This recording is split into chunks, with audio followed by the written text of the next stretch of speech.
Hey guys, it's Eric. Just wanted to give you a little update. We haven't made too much progress recently just because life gets in the way. It's been busy. But I started working on this little shadow program thing where, as you can see, it's obviously not perfect, but what it allows is for blocks to determine whether or not they're seen by the sun, and if they're not, it makes them shadowed or not affected by light. And that allows for really dark tunnels, which is cool because if you're digging into the middle of a tunnel or of a planet, you want to be able to feel like you're in the middle of a planet and it's dark. Before, the sun would still light the blocks even though they're in the center of a planet. And because we don't have Unity Pro, we don't have real-time dynamic shadows, so we had to kind of fake it and create our own system.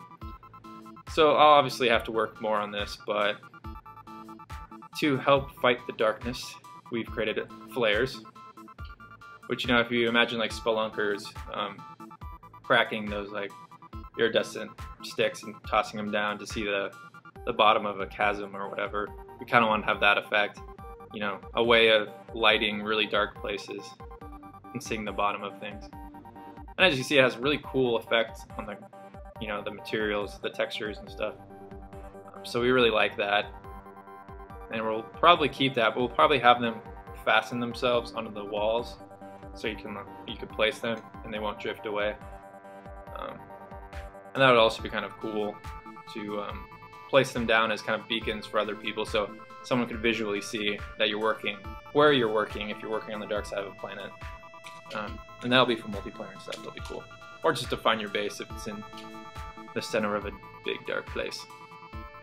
But yeah, actually we want the light to pulse, so I just re-added a light pulse script to it, which just fluctuates the intensity of the light.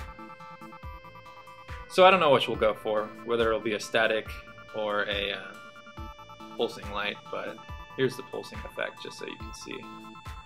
It's kind of cool, actually.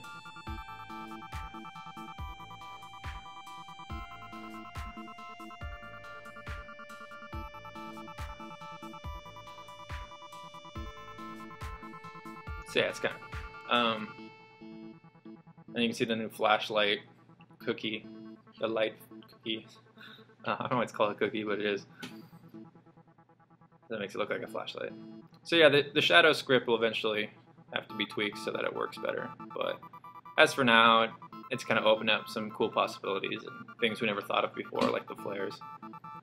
So that's kind of fun. And as you can see, it's based on how big the square is, or the cube is, so it's interesting. But as you see, when I get in my ship, you'll actually see a shadow appear right there, because the ship is in between the block and the sun. And as you see here, I added a heavy wing made of duramantium, and that makes my rotation slower because it's adding mass to the ship dynamically. And that's really cool. But let's say you made a huge ship and it's just too slow, or you've lost an engine so you're slowed down, we can just detach the parts that are weighing you down, and it readjusts your mass so that you're lighter and you can turn quicker.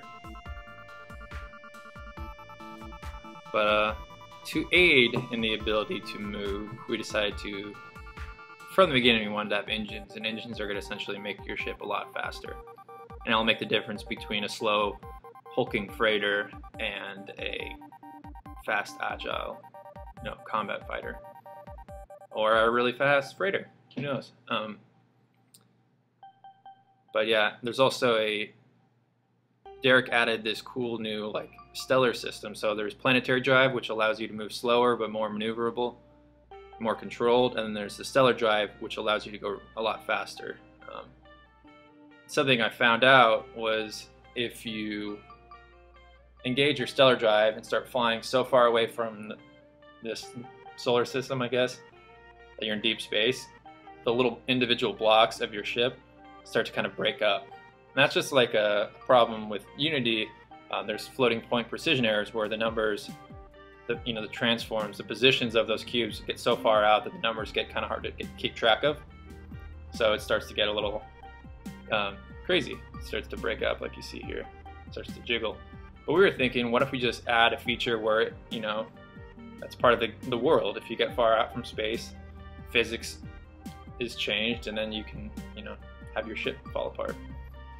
Well, just to give you an idea of how fast I am, I'm going to exit my ship right now. And the ship obviously keeps moving, but I don't have the same speed for some reason, so I can't even see my ship anymore. That's how fast we're moving and how far out we are. So that's really cool. But it's just one of those things. One of the cool things about Unity, about making prototypes, is mistakes even, or things you don't really intend, end up influencing gameplay. But yeah, that is the new update video. Check out more videos and podcasts and posts at driftgame.tumblr.com. And yeah, thanks for watching. All right, bye.